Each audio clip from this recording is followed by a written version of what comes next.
Friends, before starting, I want to ask you one thing. Am I presentable? Because otherwise somebody will brand me as dacoit. I am afraid of that. Okay, friends, my name is Shivakumar from Block 2. Today I will be narrating my story. This is one of the stories which is appearing in my recently published book called Centurion. The subtitle of the story is called Gratification. Gratification means satisfaction, pleasure, or contentment. The story is about a girl of about 10 years, Chitrangada. She is a very intelligent girl, gets all good percentage in her classes. She has passion for dancing, singing, and painting. Her parents are from middle class segment. They wanted her daughter to become a doctor. Because they could not fulfill their dreams, they entrusted upon the responsibility on her daughter. They told Chitra, we have put you in a very best school. We want you to concentrate right from now on studies only. Forget about your passions. Chitra was disappointed. One day she was sitting in her class, writing her class exam. She heard someone crying by her side. She looked to her right, found that her friend Uma was crying. Quietly she asked, Uma, what happened? Questions are tough. Uma said, no, I cannot write. My pen has come out, I run out of ink. Stop your crying, I'll solve your problem. She looked at her left. She found her friend Daisy writing furiously, keeping her head down, and she had a pen by her side. Chitra quietly removed that pen and gave it to Uma. Chitra was thrilled that I took the pen without the knowledge of Daisy. Another day, the children kept their school bags in the class, went to the playground for playing games. Chitra took time out from the teacher to go to the restroom, but instead of going to the restroom, she took a detour and came to the class. All the bags were inside the class and nobody was there. She went inside and started rummaging the bags of the other students, and she found a beautiful pen, costly pen. Quietly she removed that, put it in her pocket, came out and started playing. After, the next Sunday, Chitra was playing in her house with her toys, costly toys. The servant maid came with her daughter, who is of the same age as Chitra.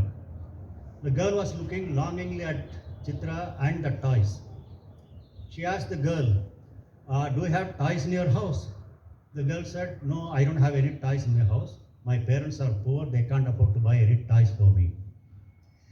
Chitra went to her mother, asked her, can I give one of my toys to the girl? The mother screamed, what do you mean? I have spent 500 rupees, 600 rupees for each of your toys and you want to give one toy to her? No, either go and play or go and study. Kept quiet. And in the evening, mother and Chitra went to a nearby shopping facility. Mother was busy in buying fruits and vegetables. Chitra went to the toy section. She started looking at the toys and she found one beautiful toy. She looked all around, nobody was there. She picked up the toy, put it in her pocket, and they came out, and Chitra was thrilled that I took out the toy without my mother's knowledge, or without knowledge of the shopkeeper. Next day, she gave the toy to the girl, told her, go home and play with that. And every time she took out an item like this, Chitra got a thrill that she could take out the items of others, but at the same time she regretted. Oh, I'm sorry, I shouldn't have done this, I shouldn't have taken others' item without paying. Next time I will not do it. But every 10 days or 15 days, she got an urge to steal things from the classroom or from the shopping center. So this went on. And one day her parents, and say one other thing, whenever she took an item, she could not use that for obvious reasons. She took it to her room, there was a box, she kept all the items in the box without the knowledge of the parents. One day the parents went to a marriage. Chitra knew that they will be coming late. So she went to her room, opened the box, it was almost full. And there are many costly items and not so costly items. She took out her backpack, empty backpack, Whatever items she did not want at that time, she removed them, like pencils, pencil sets, pens, earrings, bangles, whatnot, and filled up everything in the backpack. Her brother Vishal happened to see what Chitra was doing. He didn't say anything. She went out of the house. Vishal also followed her without her knowledge after locking the door. She went to the nearby Hutman colony. There were some children playing there. She called some more children to come. She distributed all the items to those children, emptied the bag, and came home. Vishal didn't say anything. In the evening, when the parents came, Vishal told his mother, Amma, Chitra is doing something fishy. She has got some items in her bag, in her box. Have a watch. Mother didn't take any action, and the next day, when the children went to the school, she went to the room and opened the box. To her horror, she found lots of items inside. Many costly items, or not most costly items, many with price tags of the nearby stores. She was wondering, we never gave these items as gifts to Chitra. Where from she got it? Then it struck her, oh my goodness, she must have stolen from the nearest nearby sources. She called her husband, who was in the office, to come immediately. He took leave and came home, and both of them saw all these items, and they felt very sad that Chitra has developed this habit of stealing things.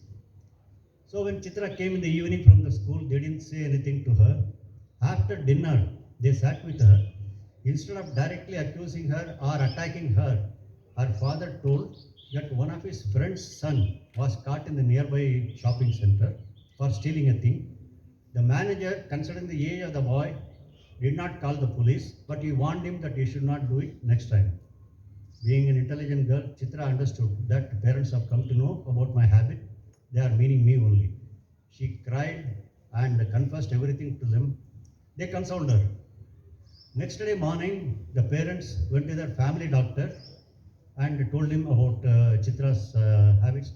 Doctor said, sorry, this is not a physical ailment. I cannot give any medicines for this. You have to consult a psychiatrist. I got a friend, Dr. Ganguly. He's a specialist in curing children's disorder. So they took an appointment with Dr. Ganguly, met him, and he asked Chitra to wait outside. The parents told about Chitra. Within 10 minutes, Dr. Ganguly understood what was the problem.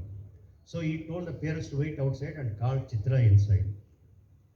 She came inside reluctantly. She was afraid whether the doctor will abuse her or call the police to get her arrested. The doctor assured her that and pacified her to sit down. And he had a knack of tackling children. He knew how to go about it, how to get friendly with them and get the information from them. After about 45 minutes talking to Chitra, he got all the details. He went to the root cause. That is his specialty. He goes to the root cause of the disease, of the maladies, whatever, and found out what caused that disorder. So he asked Chitra to wait outside and call the parents inside. He told them, the entire fault lies with you too. They were shocked. We have given the best of things to Chitra, best dresses, best toys, and best school. Are we to be blamed? Yes. You gave all those things, fine. But you never bothered to sit with her. You never understood her, what is her capacity, what is her talent, and what she wanted. What you wanted, you know, but what she wanted, you never bothered about it. So entirely fault lies with you.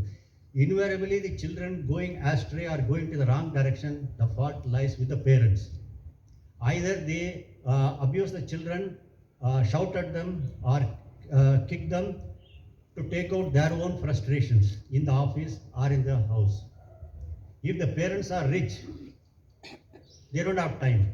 The fathers will be busy with their business or office work, their clubhouses and gambling, and mothers will be busy with their chit-chatting and also kitty parties.